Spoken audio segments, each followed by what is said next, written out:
Welcome to another episode of the Daily Chat podcast, where we talk about all things awesome and nerdy.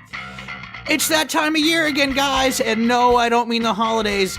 This year was, yet again, the annual Arrowverse crossover special. Yay! Say it with me, Meg. Yay! So, in case you can't tell by that, and most of you who've listened to the show on a regular basis know who's joining us, say hi to the Angry Pizza Gay, Meg Fletcher. Meg, what's up? What's up? What's up? What's up? Should we just go like full-on 2000s Budweiser commercial with this now? Yes. What's up? All right, at any rate, that's going to confuse all the younger listeners. But at any rate, so let's just cut right to this here, because we got a lot to talk about. So this year was the annual Arrowverse crossover, as mentioned before, and we're here to talk about it. We're going to break it down real quick because we've had time to really study it and analyze it, right, Meg? Sure, yeah. Sure. We totally did. Right. All right, so we watched every episode only once. This season. I've been so lazy this season. Right. It's tough to keep. I mean, we're not going to get too far into it, but the moral of the story is that this season has been, for the three main shows, has been kind of tough to get through. Let's just say. Wouldn't you agree? So let's just dive right into it, though, because, first off, I think we should just talk about the main problems. Is Supergirl has been way too Supergirl, even for normal tastes. Yeah, if I wanted to watch what's going on Supergirl, I could just turn on the news. Yeah, exactly. It's gotten way too many political messages, and even whether I agree with them or not, I don't want to watch those shows to be reminded of what's going on in the world. I do it to escape. Exactly. Yeah. The problem I've been having with Arrow this season is, like pretty much anything revolving directly to Oliver has been okay so far. I mean, I know he's out of prison. Spoilers, by the way, in case nobody's been paying attention. Why do we always forget to do that? But at any rate, he's out of prison now, and I liked it better when he was in prison. It was gritty. I was into it. I didn't think I was gonna be, but I was. Yeah, well, I mean, they had to do something different. Now that he's out of prison, Olicity has taken the forefront again, and I know. Yeah, I know. I mean, to give it credit, at least the things that are going on between Oliver and Felicity seem to be a little bit more. I don't want to say grounded because we're talking about a utter work of fiction here, but you kind of see more of her angle at the very least this time around.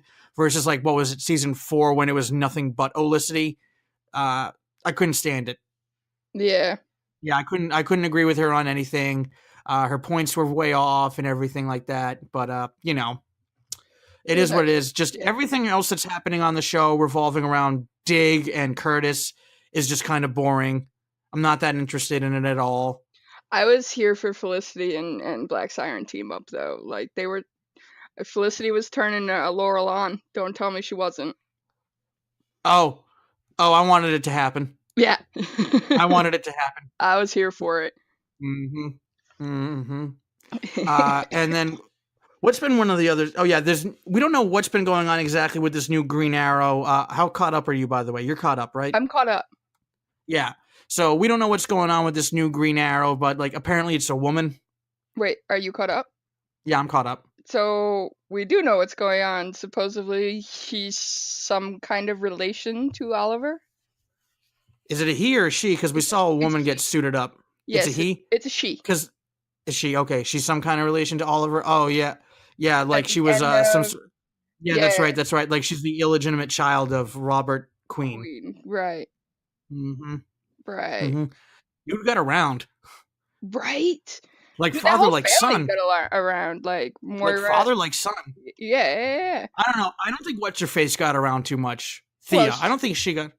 No, but Thea's mother did, because Thea wasn't Robert's kid. Right. That is true. Rich people. right?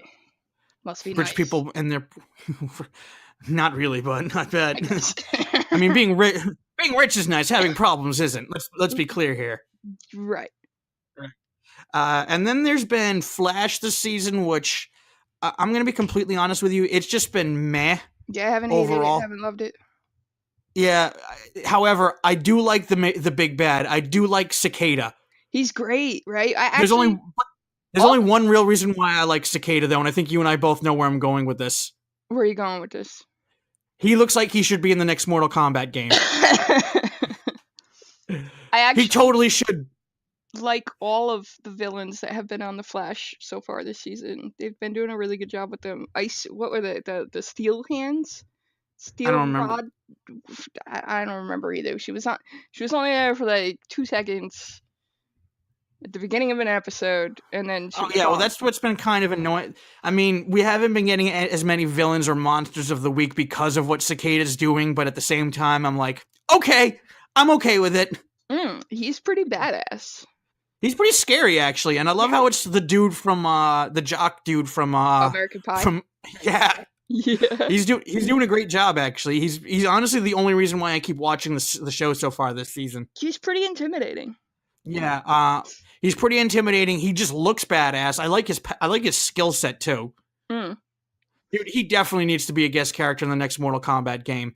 And if DC and the CW have a problem with the idea of one of their characters on the Arrowverse snapping a neck or two, suck my dick. It needs to happen. I think even you can agree with this one. I agree. I completely agree. Yeah. Yeah, so, and then I don't think we really need to get into Legends of Tomorrow too much just because they weren't featured in the crossover this year, so, I'm still behind but they're doing a good job. That's all we need to say. I think we're going to disagree on that one. Really?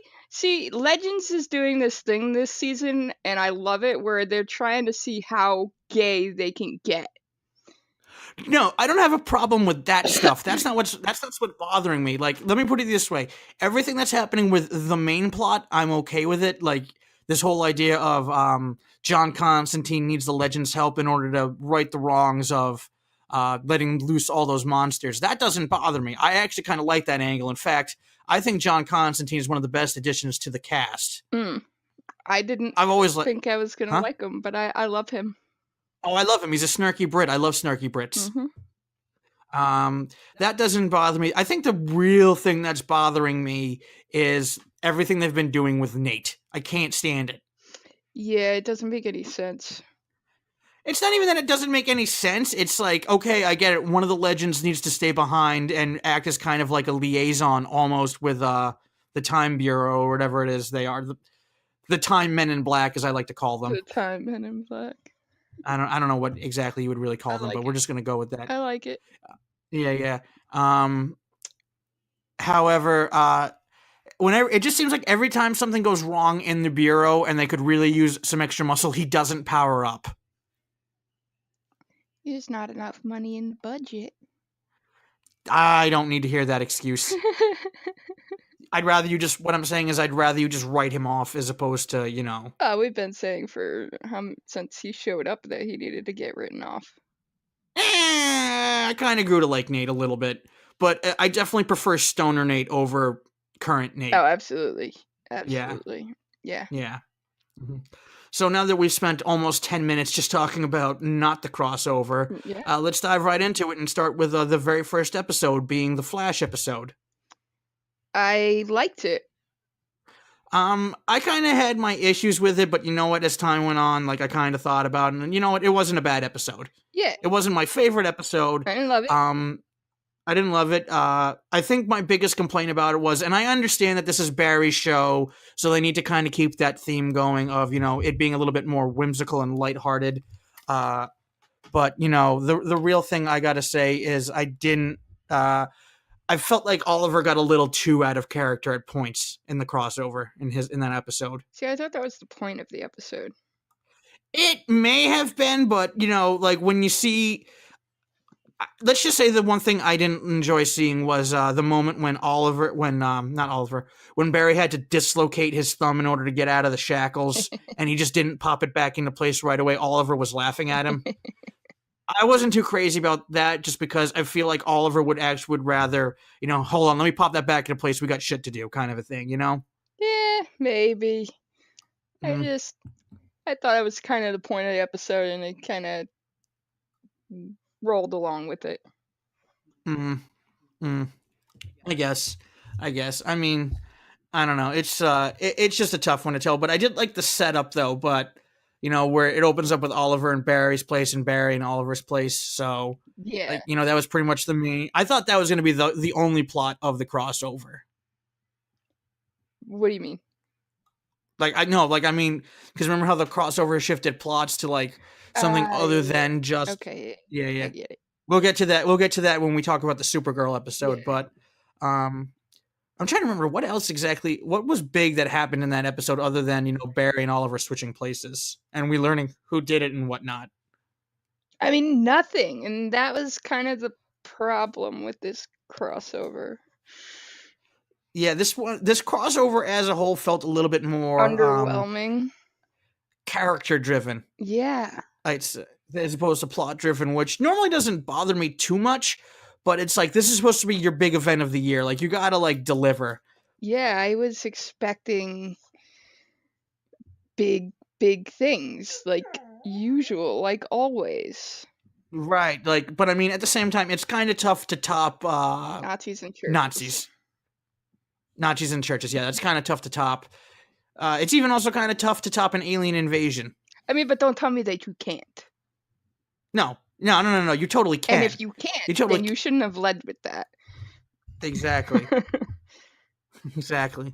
Well, I mean, then again, though, they probably didn't know when they were going to get canceled, so. I hope it's soon. For all of them? Most of them. Most of them. Pretty much the big three out of them, right? Yeah, I can deal with Legends because it knows exactly what it is. Exactly. And it just stopped caring. Mm-hmm. Supergirl needs to go, unfortunately, I'm sorry to say. It does. I haven't caught up this. I'm 4 episodes behind and I'm staying that way. Yeah, I'm about 3 myself and I don't think I'm going to finish.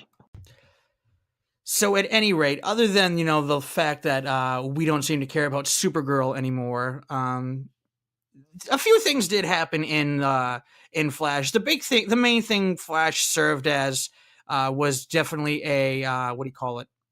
It was just the first act of a 3-act structure, basically. Mm-hmm. Yeah. So we got basically what happens is some guy named the Monitor shows up and gives a crazy crackpot psychoanalyst at Arkham Asylum named John Deegan. That was his name, right? John Deegan. That was his name. Yeah, gives him a special magic book that allows Deegan to rewrite history. Not history. Excuse me. Yeah, gives him a book to rewrite reality. And pretty much the only thing he does is he decides to switch Oliver and Barry around. Why? I don't know. No, never becomes clear. No, it never becomes clear at all. This is the CW, so who cares? Well, if they don't care, why should I? Exactly. Yeah. So what basically happens in this reality is everybody thinks Barry's Oliver and the vice versa. And what they end up doing is, and this is how they tie Supergirl into everything, is they end up going to Kara's Earth 38 because she actually can recognize him because for whatever it is, her reality hasn't been rewritten. And then we get to meet Lois Lane and Superman for the first time. Well, we don't meet Superman for the first time, but Barry and Oliver do. Mm-hmm. Mm-hmm. And then it all caps up with this great big fight between our heroes and the Amazo android. Which was fun. It was a fun fight. However, I had to call bullshit on one very specific thing. They already had Dr. Ivo make an appearance in the first season of Arrow, who had his ship named Amazo. See, I thought it sounded familiar. Yeah. Yeah, no, that's what happened. Okay. That's what happened. But whatever. You know what? I really don't care. We got the Amazo android. It was worth it. Yeah, it was fun. It was totally fun. I mean, just seeing Amazo steal everybody's powers. Uh, they kind of did a what do you call it? They kind of did a fake out though, where the I mean, I got it. Like going back to what we were talking about, seeing Oliver act out of character. I got it, and we can talk about this more later. But I really felt like this whole crossover was more of Oliver's story than anybody else's. Yeah, it was like kind of sort of like he needs to not lighten up, but transition from the life that he had in prison to Life on the outside. life on the outside. But not only that, he needs to not make the same mistakes he did beforehand. Right. Exactly. Exactly. Um. So that having been said, uh, they did kind of a fake out where it looked like Iris was going to be a little bit worried about Barry becoming Oliver Queen in the sense of just being a dark, brooding, anti-hero vigilante type, Mm-hmm.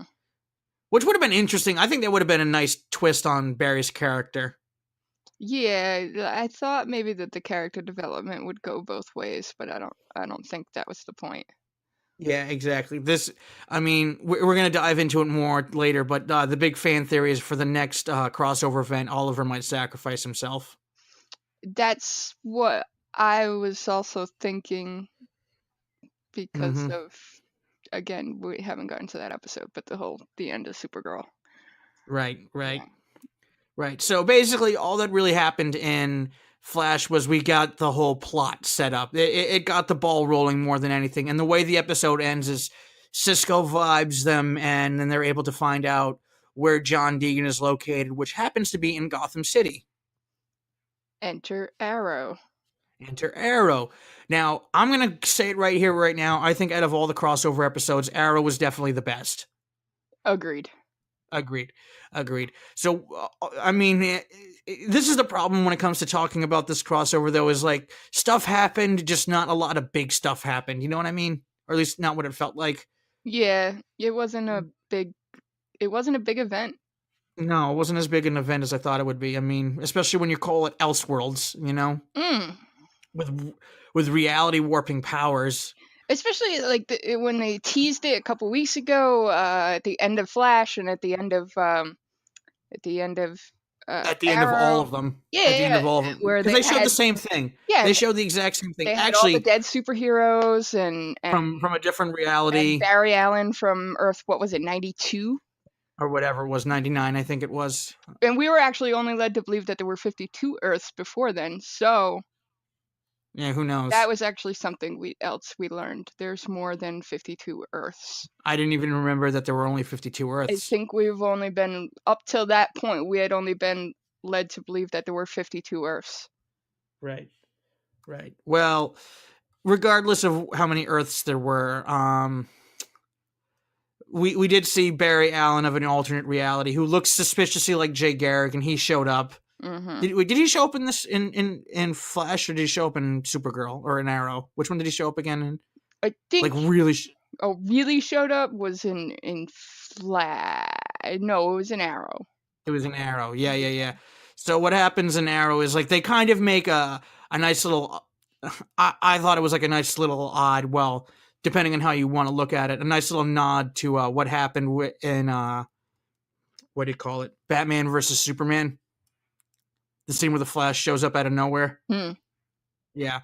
But at any rate, so let's just move on and dive right into it, though, with because not a lot happened with Barry Allen of Earth 92 or 99, whatever it was. Nope. Like, yeah. So what the big thing that happened in Arrow was they find where John Deegan is, and they try to pin him down at Arkham Asylum to try and get him to reverse the effects of what he's done. Spoiler alert, they don't, because otherwise they wouldn't have a part 3. They come close to it, but then what happens is the Monitor shows up and then just says, hey, I'm way more powerful than all y'all put together, so hey, I'm going to give John Deegan the book back, and then that leads us into part 3 of Supergirl. But let's talk about the most important thing that happened in Arrow. Kate or the one thing Kane. that everybody was... Kate Kane. aka Batwoman. Meg, your thoughts? I was really, really upset that they had cast Ruby Rose as Kate Kane to begin with, because I wanted them to choose an LGBT actress, obviously, but I kind of wanted them to get like a no name. A no name? But I mean, okay. But I wasn't disappointed. No. In fact, if anything, I would actually go as far as to say Ruby Rose was the highlight of the entire crossover. I was You heard it pleasantly here surprised. First. I was too, actually. In fact, I was most concerned about her doing an American accent, and I think she did a pretty good job with that. Fucking fantastic American accent. Like yeah, it was pretty good. She does a better American accent than Katie McGrath does playing Lena Luthor. Yeah, because you can definitely hear Katie's like Irish accent pop out in and out every once in a while. All the time. Yeah. But yeah, that was a great American accent. And she's got a pretty thick Australian one, so exactly. The number one thing I will go as far as to say, though, that I was disappointed by, there were two things that did upset me about Batgirl. Number one, and the most important, was with all the hype that centered around her, I thought we were going to get more. Yeah, I really do. Not enough. I thought it was going to be at least 2 parts. Exactly. I did, however, I did like the fight scene that happened in Arkham. I thought that was sick. In fact, I know you said it was kind of Easter egg overload, but I loved all the Easter eggs in that episode. It was Easter egg overload. I would have at least liked a face, maybe, if you all right, they put Penguin there, and that was a name they showed twice, actually. And Cobblepot? Yeah, Cobblepot. And then and no faces. No faces. Thanks, licensing. Thank you, WB licensing. Fuck you. It shouldn't be that. I think it was more of a budget thing because they're owned by the WB. WB owns DC, so it's not like they need to go through a whole bunch of licensing lawyers to get the rights in order to put that character on screen. Then what's the issue? The issue I had was that little side fight between Killer Frost and Nora Freeze. Yeah. I just thought it was pointless. It was. I didn't see a point to it at all. Killer Frost so many other different ways there. You know what? I'm gonna say it right here, right now. I hate how Killer Frost is a good guy. I don't care. I hate it. I fucking hate it. I thought she was gonna be a little bit more anti-hero-y, honestly. No, I wanted full-on villain. I wanted full-on villain Killer Frost because that would have added a whole nother level of depth to the relationship between her and Team Flash. True, but then how do you justify Caitlin running off every 20 minutes? Because Killer Frost. No, you keep her. No, you just have it be. You just have it the majority of the time be Killer Frost. That's what I say. Like no, as in like Kate goes bye, and then we get Killer Frost. Just like full time. She'd be like Black Siren, but really evil. Yeah. Yeah. I'm in favor of that. But it was just such a stupid fight where Nora Freeze accidentally hits her with the freeze gun, the cold gun or whatever it is, and suddenly it's like, oh, you cold bitch, and all of a sudden we get a not fight. It's just like one person shooting ice beams at another person for like 10 minutes. Yeah. It was just weak. And then all of a sudden she's like, hey guys, I need a little, like Kate's all like, I need a little help right here. I'm like, your power is ice. You clearly just took a point blank shot of that gun and you were fine. Why don't you just walk right up to Nora and just take the gun out of her hand? For real. Mm-hmm. Why don't we write these shows, Meg? They won't pay us. I don't know why. Right? I mean, we are coming up with much better ideas than they ever could. I know. I kid. I understand it's probably tough being a writer in Hollywood, especially when you've got crazy network stipulations involved and everything like that. But no, it can't be that hard to cover up fucking plot holes. It can't be that fucking hard. Watch your own show before you fucking put it out there. Right. Right.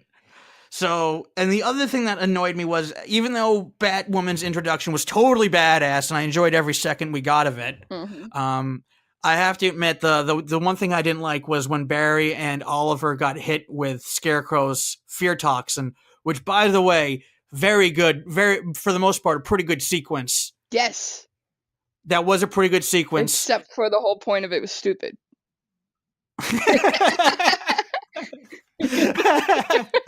It was great, except for it was retarded. No, but But you know, the two things I did, the two things I didn't really necessarily like about it was Oliver has the power of the Flash. How is Barry able to? I mean, how is Barry able to keep up with him? You know what I mean? Mm-hmm. You know, like the Flash versus Green Arrow in a fight, Flash wins every time. The other thing that annoyed me about that sequence, though, was you mean to tell me, like, Batwoman just, like, lightly taps them both and suddenly they're fine? I mean, Ruby Rose is hot. I'd stop fighting too. But would you fight? No.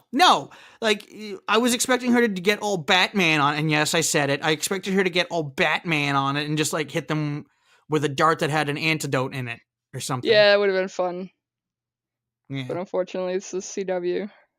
And then the way this whole thing ends is, like we said, Deegan gets his hands on the book again, and he rewrites reality once again to have Barry and Oliver as two fugitive twin brothers on the run when he becomes Lord Supreme Superman. Yeah. Yeah, which then leads us into the final chapter of this three-part story. The worst chapter. The worst chapter. I'm going to agree with you 110% on this one. It was without a doubt the worst episode ever because I felt this was the holiest of them all. It was so. And when I say holy, I don't mean pious. I mean holes, like plot holes. And it was so fucking hokey. Yeah, it was hokey. And you know what the biggest thing I took away from that episode was? What? Supergirl was delegated to backseat of the entire fucking thing. Well, she's OP. Or she would have been for that particular. No, because let's put it this way. She's stronger than Superman. Yeah, I call Bubkiss on that. They've already established. I don't care. I don't give a damn. I really don't care. I call Bubkiss on it because Superman had the best action scene throughout the entire thing. Oh, yeah. Yeah, we got a great Dragon Ball Z fight. Superman versus Superman? That was great.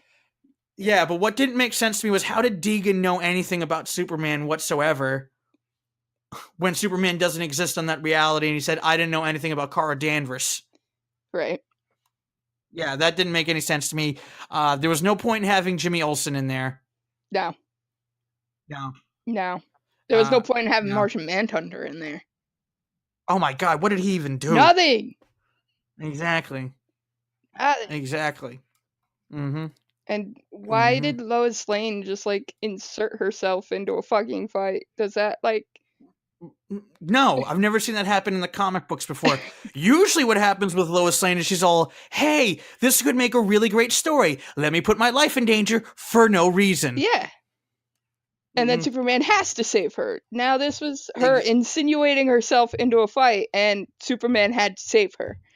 Yeah, with not Thor's hammer. With not Thor's hammer! That's what I was calling it. It was just, so the way this episode breaks down is it turns out that Deegan has turned himself into Lord Supreme Superman, as we've said, and a good chunk of other people are, relegated to being his lackeys. And this is the part of the episode that really, really gets hokey is we see the Earth 1 version of Alex Danvers.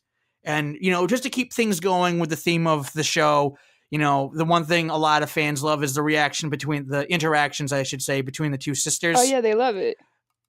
Yeah, I call bullshit on this episode more than anything. Yeah, no, that wouldn't have happened. Yeah, Alex Danvers is a fucking stone cold bitch. Right. Well, it's not only that, though, but how are you able to know these things about Alex Danvers? Like, what was it she said? Like, that thing that happened to you back in summer camp that one time, blah, blah, blah, blah, blah, blah. They justify it as her, I was 8, not 6, or 8, not 7. Yeah, I think we've established that. The lives of two people, of one person on two separate Earths, don't follow the same path. No. Well, sometimes they do, because Oliver was the Green Arrow on Black Silence Earth. Was she? Mm-hmm. Whatever. The point I'm trying to get at, though, is like, how did she know? Like, that was a roll of the dice, though, is what I'm trying to say.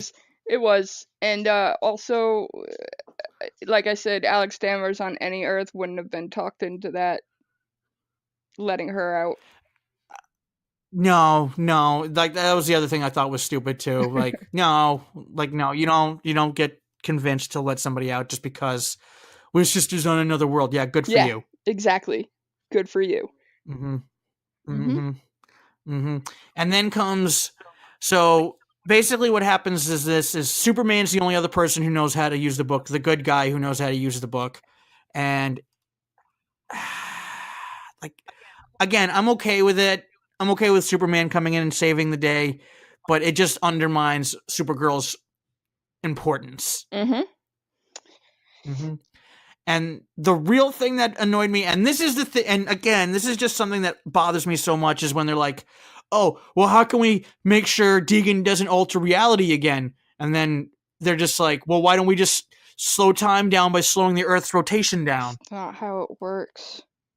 Yeah, I had the biggest facepalm ever when they suggested that. Because we've known since Richard Donner's Superman back in the 70s, that's not how time works. Mm-hmm. Like, yeah, sure, you could stop the Earth from rotating, but the sun's still gonna move. Science. So they start flying and running around the Earth at just under Mach 7, and then all of a sudden they start to disintegrate Barry and Kara, which, again, I call Bubkiss on. Mm-hmm. Yep. And then, I call total Bubkiss on. And then Oliver was talking to what's his face? The monitor. Mm-hmm. We don't know what he said to the monitor.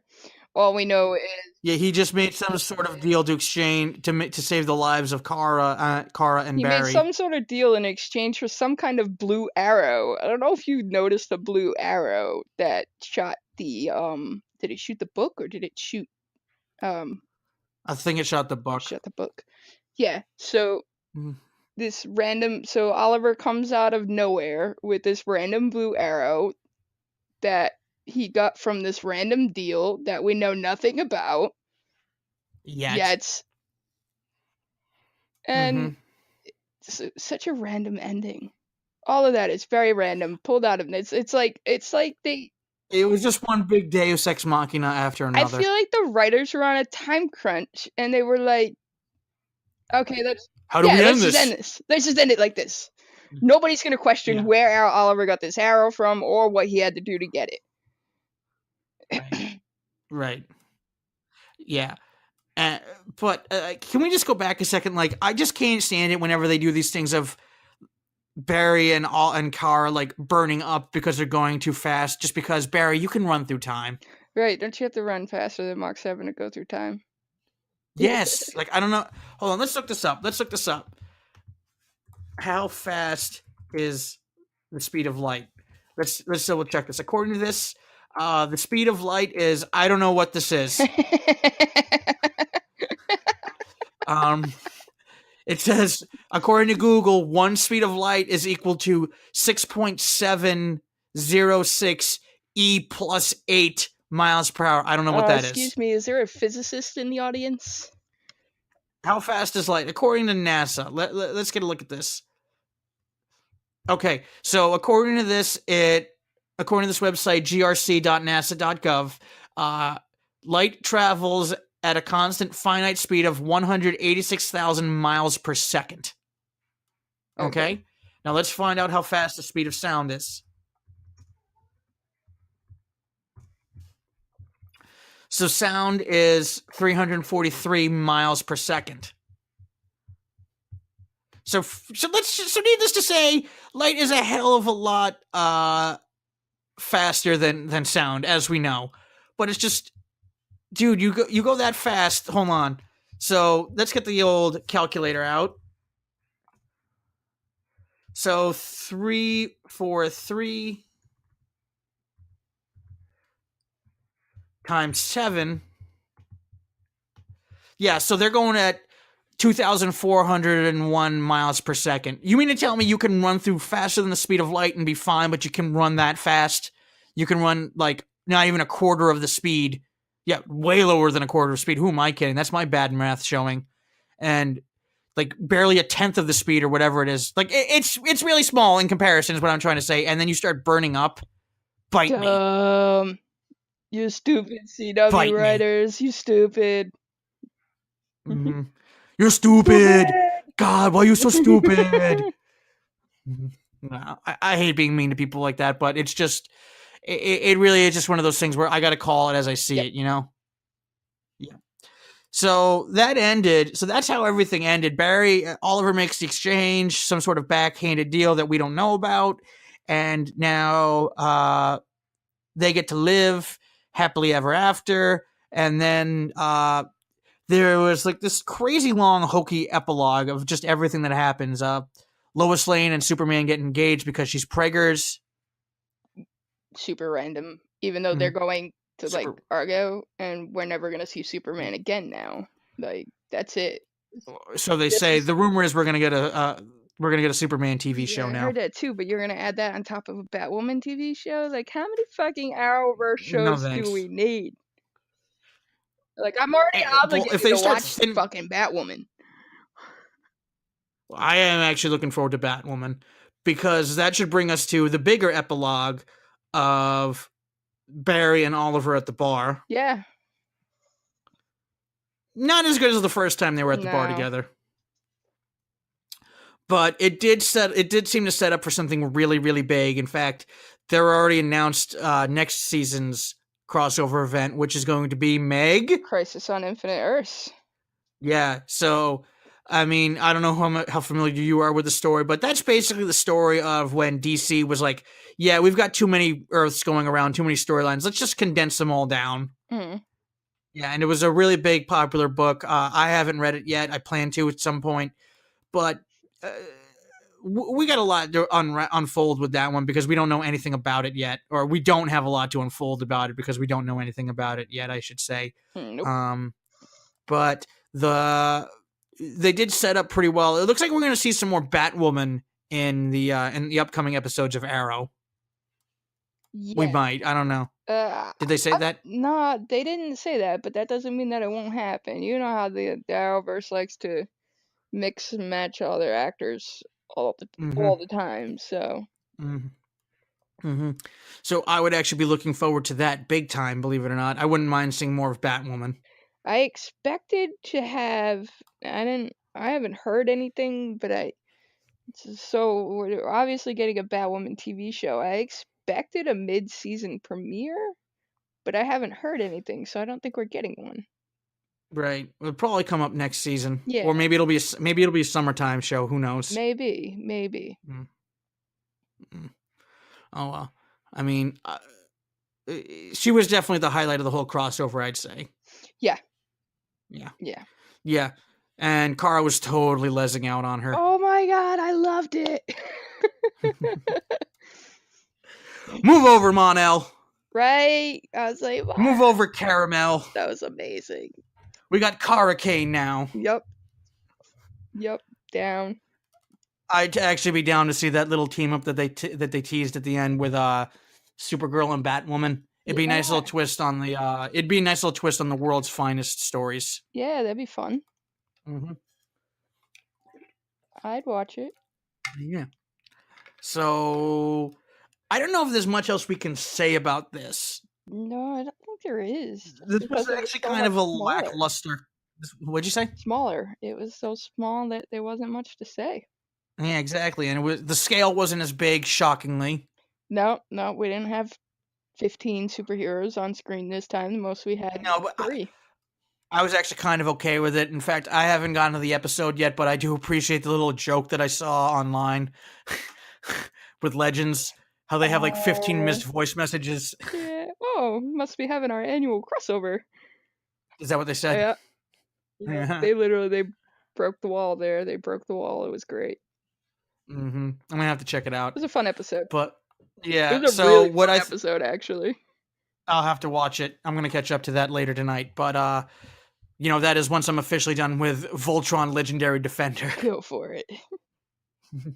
So, maybe what we could do is, how would you rank this overall, Meg? Each individual episode, and then the crossover, or then we'll just average it out. Oof. I'd give Flash a 7. Give Flash a 7. I'd give Arrow an 8. Mm-hmm. And Supergirl gets like a 4.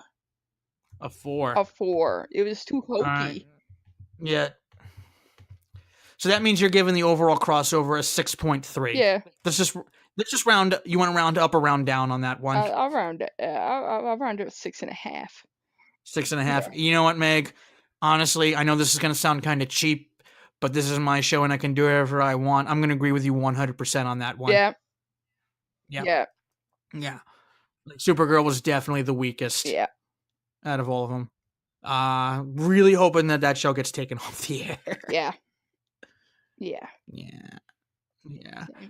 So what's next? We ain't got much to talk about Arrow related until the season's finale. Excuse me. Yeah, I don't think so. Mm-hmm. I'm sure we'll find something else to talk about. Of course we will. Yeah. We've got there's movies coming out. Yeah. Next on the docket, Aquaman. Haven't seen it yet. I probably neither have I could have seen it with my Prime membership, but I totally spaced on it. I kind of just want to not pay for it. I don't want to give DC my money.